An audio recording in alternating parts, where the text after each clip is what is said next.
misalnya benua Amerika udah sampai langsung ke Indonesia. Karena apa? Karena digitalisasi. Ya. Oke, fungsinya untuk apa? Berita ini disampaikan secara aktual. Aktual itu apa? Iya, ya. Kemudian berdasarkan fakta, artinya segala informasi yang kita dapat dari pers berita merupakan kejadian terkini dan benar adanya. Kalau berita tentang Bu Sri Mulyani yang rumahnya di Banjarmasin, benar apa enggak? Benar. Tapi benarkah Bu Sri Mulyani melakukan hal kesalahan? Benarkah? Tidak ya. Beliau tidak melakukan kesalahan, tapi beliau mengalami peristiwa tidak menyenangkan akibat pemberitaan yang hoax tadi, tidak benar. Oke, baik kan? Nah, struktur berita itu sendiri ada orientasi berita, kemudian ada peristiwa, ada sumber berita. Ya, jadi ada orientasi itu merupakan bagian pengenalan masalah. Sedangkan peristiwa itu adalah struktur teks berita yang menceritakan tentang kronologi atau kejadian. Sumber berita merupakan bagian awal berita atau akhir berita. Tentu saja berita ini pasti ada sumber. Baik, lanjut. Nah, sebagaimana teks yang lain, argumentasi dan situasi, berita ini juga ada unsurnya. Kita lihat unsurnya apa saja. Ya, kemudian atau disebut juga lima nama lainnya aneksi bahan. Apa, di mana, ya, siapa, bentuknya, jenis berita. Ini ada berita lalu atau slide dulu yang disampaikan langsung pada saat peristiwa terjadi. Berita opini atau opini news, kalau berita opini informasi yang lain juga pemikiran kreativitas ya. Misalnya kalian punya ide tentang sesuatu bisa diberitakan menjadi berita opini. Baik, lanjut. Nah, ya, ada berita investasi, berita hewan, berita investigasi. Berarti ada kejahatan yang dilakukan oleh orang-orang, maka beritanya menjadi berita investigasi. Lanjut. Nah, selesai. Ya, kalau sudah selesai, coba ya, kelihatannya udah selesai. Kita review dulu.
Tidak, nomor satu freshnya, nomor satu kampanye. Gurihnya asli, love it.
Masuk akal, banyak yang menurut saya normatif, ya kan?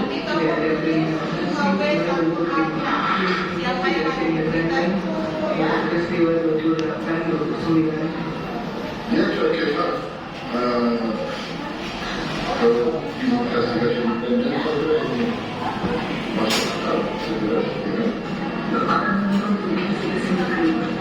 kira bisa dibicarakan dan saya kira tidak boleh ada kriminalisasi demonstrasi dijamin oleh undang-undang.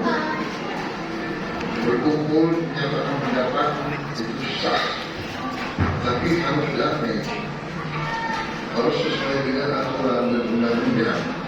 Jadi sebenarnya untuk gerakan di luar jam 18.00 itu sebenarnya tidak sesuai aturan. Ya, kalau kita lihat undang-undang yang luar biasa, ya kan? Dan semua termasuk konvensi PBB juga hak menyatakan pendapat itu dijamin, harus dilindungi. Hak berkumpul dijamin, harus dengan damai. Aparat itu bertindak profesional sesuai dengan SOP mereka, sehingga tidak perlu kita dengar ada insiden-insiden kekerasan yang terjadi ketika polisi berhadapan dengan rakyat. Semua petugas harus bertindak proporsional, dan kalau tidak bertindak proporsional, petugas bertanggung jawab. Dan kita sudah buktikan ada yang ditindak, ada yang investigasi, bahkan waktu itu sudah ada yang diberhentikan. Kalau tarik TNI dan penanganan sipil, ya saudara yang menilai apa yang dimaksud Allah. Ya tugasnya TNI apa? Menjaga rakyat, masyarakat dari ancaman manapun. Jadi terorisme itu ancaman, membakar-bakar ancaman, membuat kerusuhan itu ancaman kepada rakyat. Masa tarik TNI dari penanganan sipil? Kita mengerti masalah kesulitan mendapat lapangan kerja di tempat-tempat tertentu dan pada golongan-golongan tertentu. Tapi kita sudah buktikan pemerintah yang saya pikir sudah ciptakan cukup banyak lapangan kerja dan potensi lapangan kerja di depan sangat besar. Kita juga sudah mengoperasikan bantalan atau jaringan pengaman untuk mereka yang paling susah cukup besar. Jadi demonstran tidak boleh dikriminalisasi kalau dia demonstrasi yang benar. Dan saya percaya nanti petugas akan memilah siapa yang istilahnya di bawah-bawah, siapa yang terbawa, siapa yang... Tapi benar-benar kita prihatin kalau anak-anak muda kita dihasut untuk berbuat berbahaya yang membahayakan bangsa. Jadi saya kira demikian.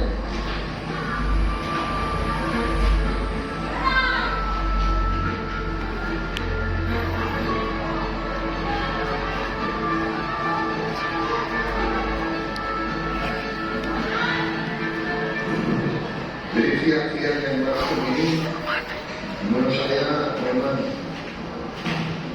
tidak cinta pada rakyat, tidak cinta rakyat. Mohon kita rakyat ingin mengadu domba rakyat dengan pemimpin dengan tujuan yang tidak jelas. Kalau biasa, kita kasih pesan. Saya kira yang paling di depan melawan korupsi. Saya paling depan yang ingin menyelamatkan uang rakyat. Saya paling depan ingin penghematan. Ya. Jadi itulah sikap saya tadi mendukung. Saya percaya dengan kekuatan bangsa kita. Kita pernah mengalami krisis-krisis yang banyak. Ini krisis-krisis buatan, tapi kita akan atasi.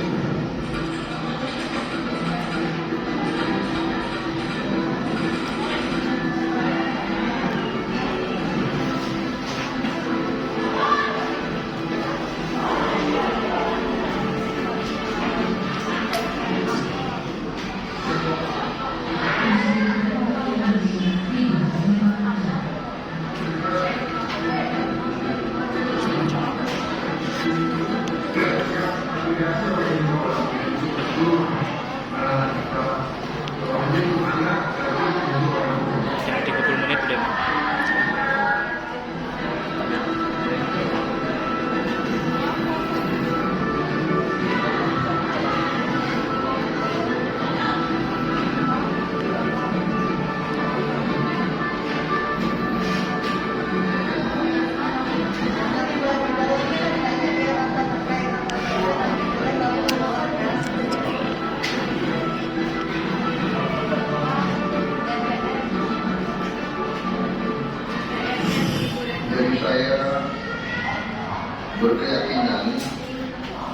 bahwa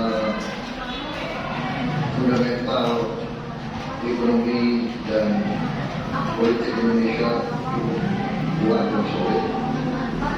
Semua indikator ekonomi menunjukkan bahwa terdapat suatu kekuatan di ekonomi kita. Kemarin ada bentangan demonstrasi yang akhirnya menjadi kerusuhan, tapi ternyata ekonomi kita masih stabil, sehingga saya semakin percaya bahwa apabila seluruh elit Indonesia punya kesadaran berbangsa dan bernegara dengan rasional, dengan mengutamakan selalu kepentingan bangsa dan rakyat di atas kepentingan kelompok, saya percaya kita akan lebih cepat bangkit. Semua program yang saya lakukan sudah mulai kelihatan hasil nyata. Makan bergizi gratis sudah mencapai 25 juta penerima manfaat. Kita berharap sesuai rencana Desember akan sampai 82 juta, 89, kalau tidak Desember, saya percaya Januari akan sampai. Tapi kita tidak lusa-lusu, kita tidak usah selalu memaksakan diri. Saya yakin dengan strategi yang sudah kita tempuh, ternyata ekonomi di desa dan kecamatan berkembang dengan pesat. Nilai tukar petani meningkat, cukup tajam. Penghasilan petani naik, tentunya banyak sekali kemajuan yang kita capai. Yang memang ada narasi-narasi yang ingin mungkin mengecilkan hasil-hasil yang baik kita ini. Secara keseluruhan saya optimis, saya sangat berkeyakinan menurut narasi oleh sementara pihak yang mau menimbulkan kesan seorang rakyat marah dan sebagainya. Saya kira rakyat kita itu dewasa, rakyat kita itu memang banyak masih merasakan kekurangan. Itulah kita bersama-sama mengatasi. Kita mengerti masalah kesulitan mendapat lapangan kerja di tempat-tempat tertentu dan pada golongan-golongan tertentu. Tapi kita sudah buktikan, pemerintah yang tertutup sudah ciptakan cukup banyak lapangan kerja, dan potensi lapangan kerja kita sangat besar. Kita juga sudah mengalokasikan bantalan ataupun jaringan pengaman untuk mereka yang paling susah cukup besar. Saya tidak ada terlalu saudara-saudara sudah bisa cek semua nilai-nilainya. Saya kira ini yang saya sesalkan, ada pihak-pihak yang ingin saya coba mungkin menurunkan kepercayaan rakyat pada pemerintah. Tapi itu kita anggap sebagai tantangan. Kita akan berusaha terus-menerus komunikasi, kita menerima dialog di mana-mana. Tapi tentunya kita utamakan kepentingan bangsa di atas kepentingan yang lain. Dan pegangan saya adalah Undang-Undang Dasar kita, Undang-Undang Dasar 1945, di mana tujuan nasional kita pertama adalah bahwa negara harus melindungi segenap tumpah darah bangsa Indonesia. Saya kira itu ya, pada garis besarnya saya sudah hitung dan saya sudah menganalisa semua kekayaan kita. Kita sudah melancarkan operasi untuk menyelamatkan kekayaan kita dari kegiatan ilegal, baik perkebunan yang ilegal maupun tambang yang ilegal, ini terus kita akan lancarkan untuk kita selamatkan kekayaan negara. Saya kira kita sudah buktikan dan kita nanti akan membuktikan banyak sekali kekayaan negara yang kita selamatkan. Sekali lagi, saya sadar pertemuan masih besar, untuk inilah bersama-sama kita harus mengatasi tantangan tersebut. Seluruh pihak harus bersatu, harus rukun, saling mengoreksi. Kalau ada kekurangan, tidak dengan cara menghasut, tidak dengan cara membuat mereka marah, tapi justru cari solusi yang tenang, solusi yang terbaik untuk semua. Memperjuangkan aspirasi rakyat harus dengan ketenangan, kecerdasan, kerjasama. Hanya dengan demikian kita bisa bangkit. Saya mengajak semua pihak, marilah kita mengutamakan kepentingan rakyat kita yang sesungguhnya, menganjurkan kekerasan bukanlah jalan yang baik.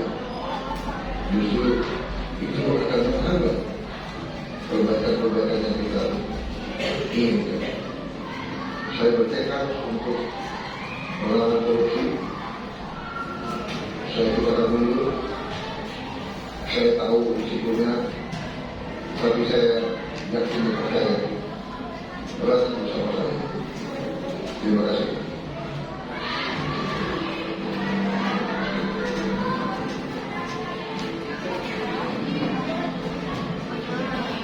Baik ya, ada juga menyaksikan apa yang sudah dilakukan. Mulai tadi yang tadi ada macam-macam. Setelah mendengarkan saya dari Jalan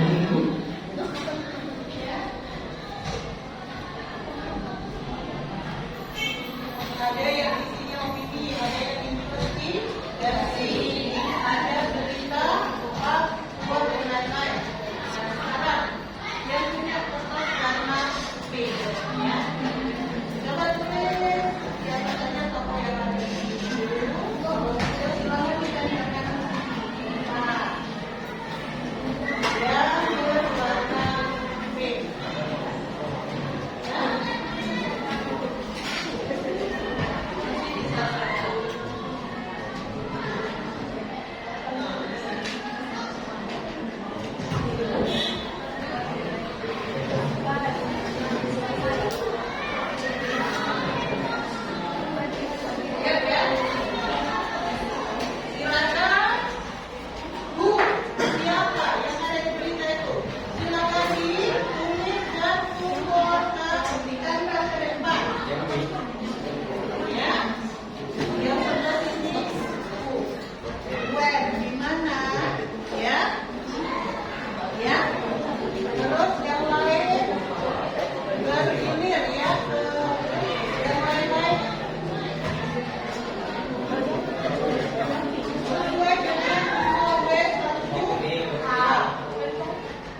Model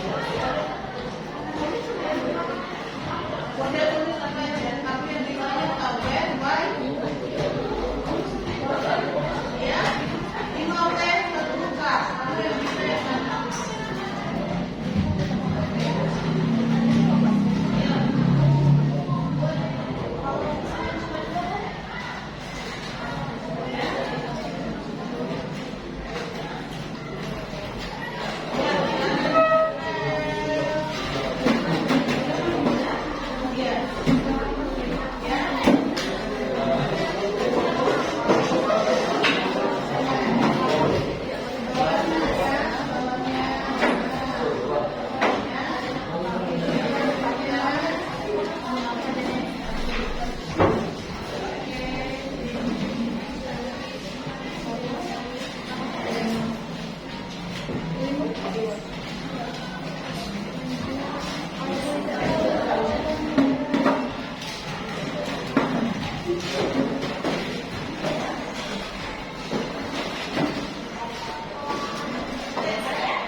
bola, sepak bola. Enggak, ini enggak futsal.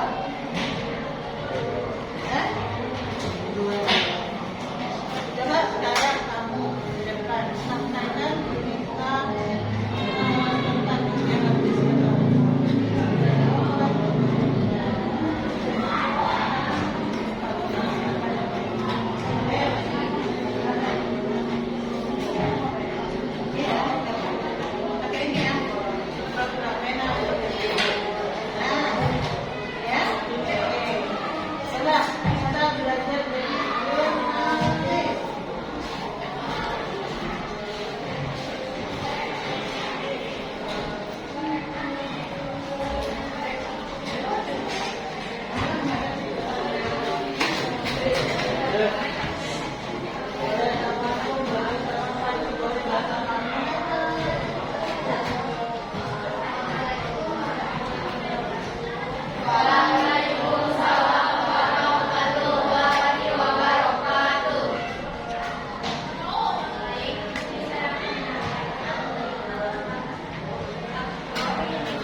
fokusnya terbelah, tidak pada pembelajaran.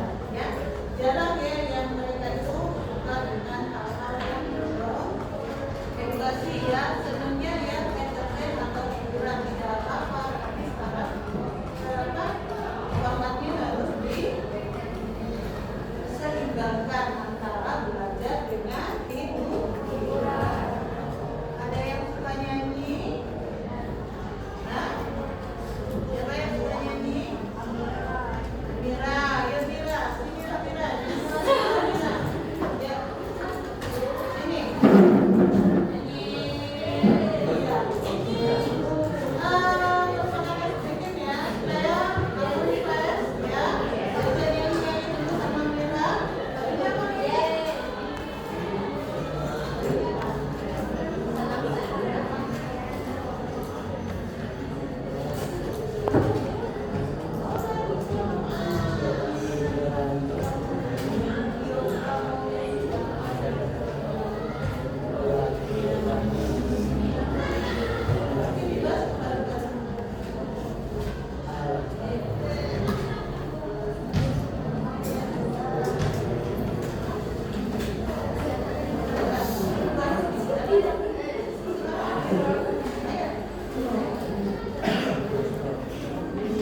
Dilihat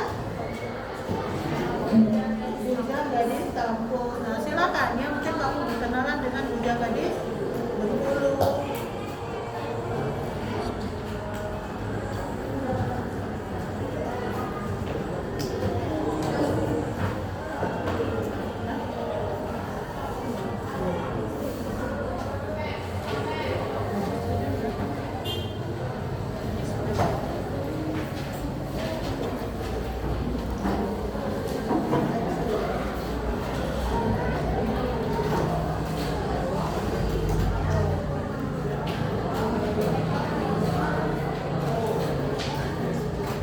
Oke ya, silakan ya.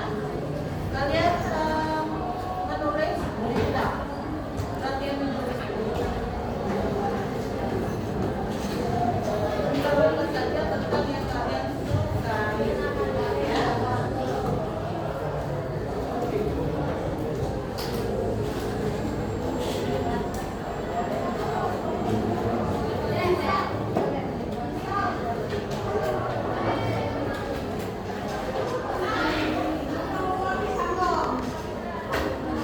Silakan ditulis, kemudian dikumpulkan.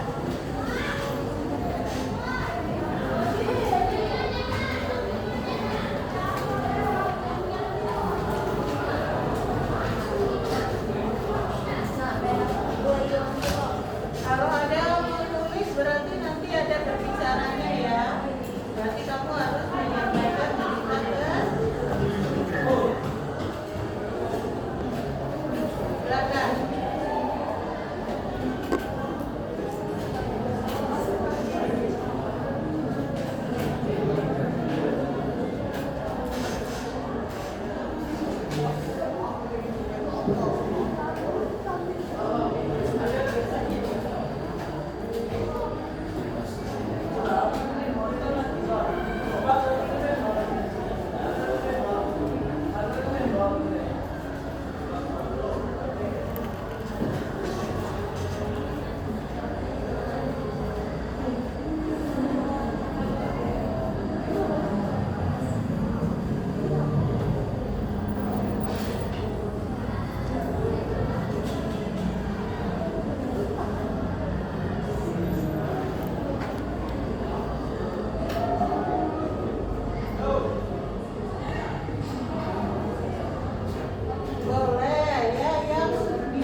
ke gereja mana?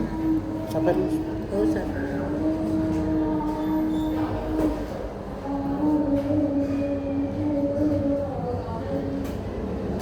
Ini Minggu ya.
Bagaimana perasaanmu hari ini? Aisyah, bagaimana perasaanmu hari ini? Aisyah, bagaimana perasaanmu hari ini? Aisyah, bagaimana perasaanmu hari ini? Baik. Ada yang sedih? Ada yang sedih nggak? Aisyah, ada yang sedih? Tidak. Semua bahagia? Semua senang? Aisyah, semua senang? Senang.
Yuk. Nah, kita refleksi dulu untuk pembelajaran ya. Oh iya. Kamu mau milih yang pink, yang kuning? Hah? Kuning. Nih. Ayo, silakan dituliskan apa yang kamu rasakan dan kamu lakukan tentang pembelajaran kita.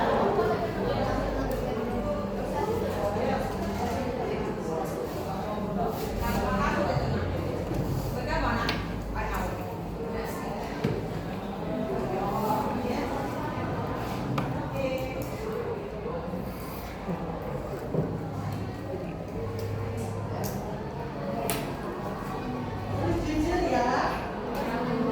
Namanya refleksi jujur. Gimana lagunya?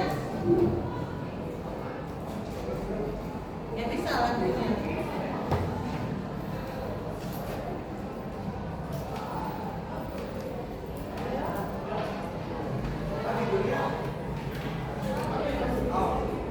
Silakan ditulis refleksinya. Simpulannya tadi sudah, pahamnya simpulannya.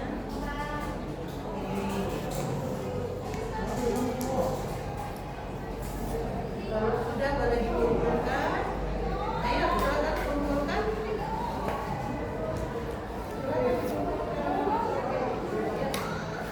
Ayo refleksinya silakan dikumpulkan.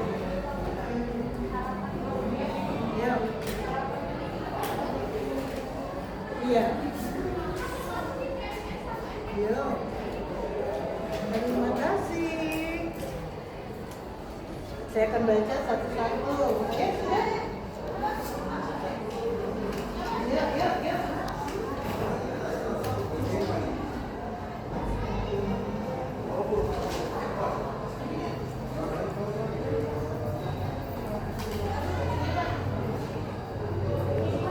Ya, baik. Yes, ya. Nah, sebelum kita mengakhiri pembelajaran kita, karena cowok-cowoknya lagi sholat Jumat, silakan dipimpin doanya oleh Rahayu.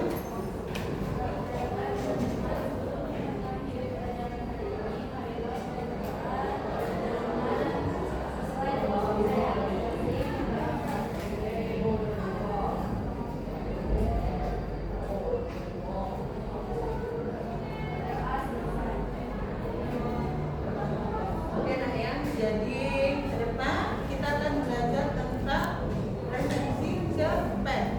Sebelum kita mulai pembelajarannya, nanti silakan kalian baca-baca dulu materinya supaya nanti ya setelah ketemu juga bisa aktif, lebih aktif dari yang sekarang ya, lebih kreatif, lebih kritis, kalau bisa inovatif. Itu ciri-ciri pembelajaran sekarang ya di pembelajaran mendalam. Mungkin lah ya. Udah akhiri pertemuan kita kali ini. Sampai ketemu minggu depan. Selamat berakhir pekan, ngumpul dengan keluarga.